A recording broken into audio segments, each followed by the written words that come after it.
Bom, pessoal, e aí como vocês estão? Hoje nós vamos voltar àquela nossa série sobre as discordâncias com o catolicismo, ou seja, vendo o que a Bíblia coloca em relação a determinadas alegações que são incompatíveis com uma correta interpretação da Escritura. Queridos, lembrando que eu sou um pastor reformado, nós seguimos uma determinada doutrina, que é a doutrina da Bíblia, da Sagrada Escritura, entendeu? Então, sei que nós temos seguidores católicos, mas entendam que a nossa crença, nós não podemos renunciar à nossa crença apenas por uma política de boa vizinhança. Nós teremos questões onde nós concordamos com vocês, nossos irmãos católicos, e teremos questões onde nós discordaremos. Esses vídeos, infelizmente, são questões onde nós discordamos tacitamente e a conciliação se torna impossível, tá? Mas não podemos deixar de pregar isso, infelizmente, tá bom? Então, nosso compromisso é com a palavra de Deus na sua totalidade. Então a gente não pode pregar um ponto e deixar de pregar o outro, tá bem? Então vamos lá. Bom, pessoal, antes de mais nada, já se inscreve no canal, dá teu joinha, ativa o sininho, colocando lá que você quer receber todas as notificações, que aí o YouTube vai ver que você gosta dos nossos vídeos e ele vai te notificar quando tiver vídeo novo. Agora, você vai lá, se inscreve, não ativa o sininho ou não dá joinha nos vídeos, o YouTube vai falar, ué, eu não sei de que vídeo ele gosta, eu não sei se ele gosta, acho que ele só se inscreveu por educação, então não vou notificar ele, amém? Então vamos lá, hoje é o seguinte, a gente já falou antes, Pedro era a pedra que sustentava, de sustentação da igreja. Pedro era a pedra onde Cristo edificou sua igreja. Nós vimos isso no estudo passado. Hoje nós vamos ver o quê? Se Pedro tinha realmente um poder especial, se Pedro era o chefão, o todo-poderoso dos apóstolos, o apóstolo dos apóstolos, ou mais, como os nossos irmãos católicos dizem, se Pedro era na realidade o Papa, né? Se ele foi realmente o primeiro Papa. A gente vai pegar uma palavra, uma passagem, né? Nós vamos começar lendo uma passagem que os nossos irmãos católicos usam para justificar que Pedro tinha um poder especial em cima dos outros. É um dos versos. Mateus 16:19 diz assim, ó, dar-te-ei as chaves do reino dos céus, o que ligares na terra será ligado nos céus, e o que desligares na terra terá sido desligado dos céus. O catolicismo romano, com base nessa afirmação de Jesus a Pedro, que é um versículo depois daquele onde Jesus falou que Pedro seria a pedra, né? Segundo os católicos, do versículo anterior que nós já estudamos, temos essa passagem. Então, o catolicismo romano, com base nessa afirmação de Jesus a Pedro, ensina que tanto esse apóstolo quanto os seus sucessores foram revestidos de um poder especial e exclusivo, tornando o papado infalível. Ou seja, assim, nessa passagem que eles dizem que existe o Papa, que existe a infalibilidade papal, porque o que ligar na terra estaria ligado nos céus. O que o Papa ligar na terra estaria ligado nos céus. Entendeu? A doutrina católica sobre a infalibilidade papal não tem nenhum apoio nas escrituras.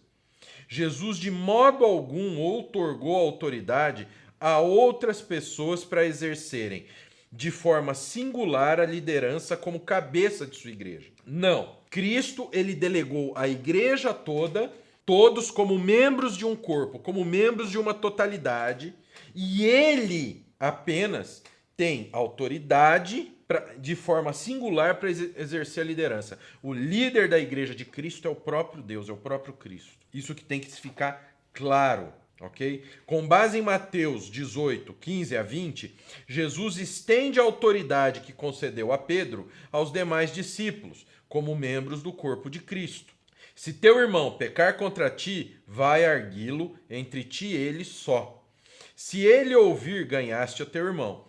Se, porém, não te ouvir, toma ainda contigo uma ou duas pessoas, para que, pelo depoimento de 2 ou 3 testemunhas, toda palavra se estabeleça. E se ele não os atender, dize-o à igreja. E se recusar a ouvir também a igreja, considera-o como gentil publicano. Em verdade vos digo que tudo que ligardes na terra terá sido ligado aos céus, e tudo que desligardes na terra terá sido desligado nos céus.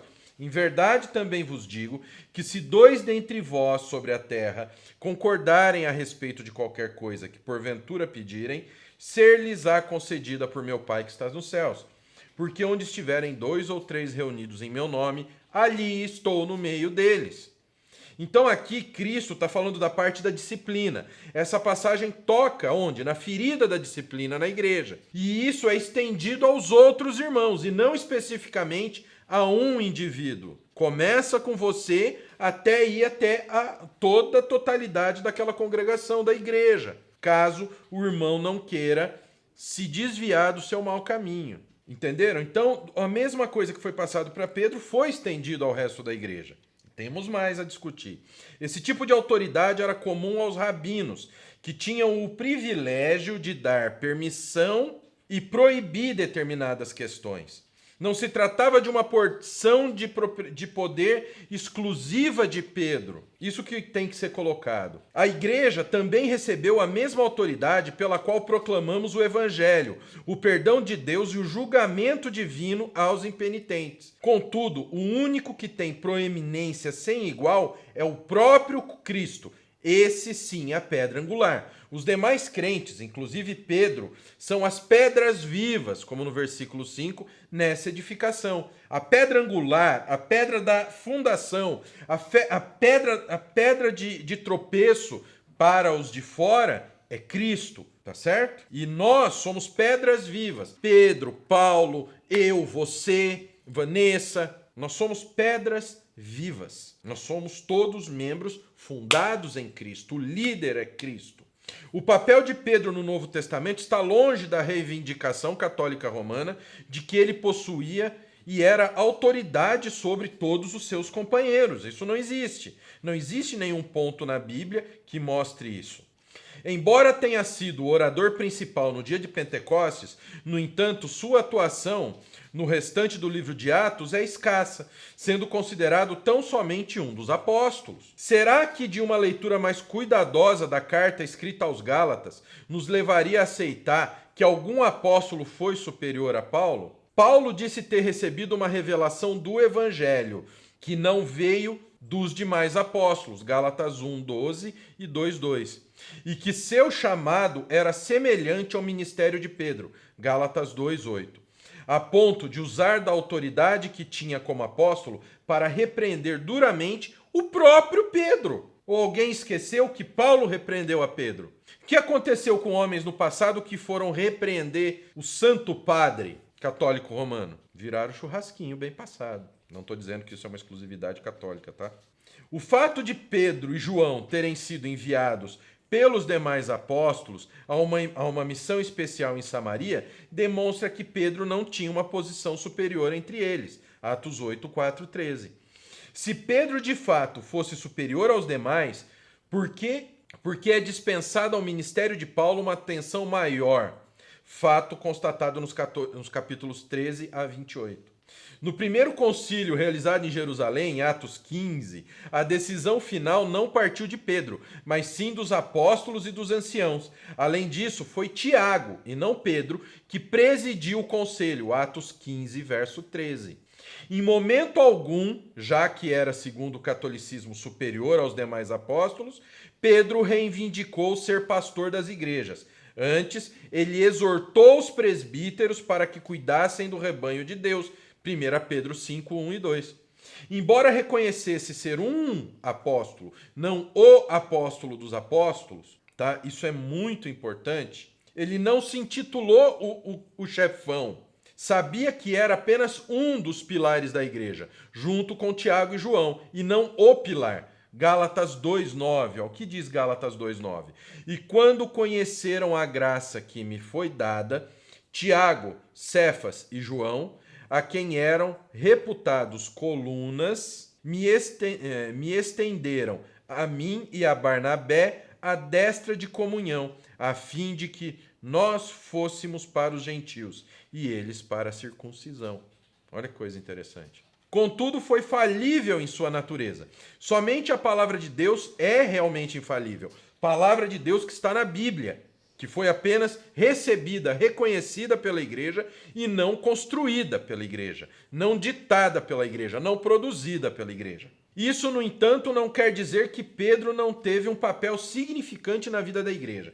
Pessoal, a gente não pode perder o fio da meada. Pedro, ele não é o primeiro papa. Pedro não é o chefe dos apóstolos. Pedro não é um apóstolo maior do que o outro. Mas isso não quer dizer que ele não é ninguém. Ele era um dos discípulos, um dos apóstolos de Cristo, um dos mais mencionados na Bíblia. Mas isso não faz dele nada especial. Então, esse cuidado nós temos que ter. Segundo afirma o catolicismo romano, os sucessores de Pedro ocupam sua cadeira.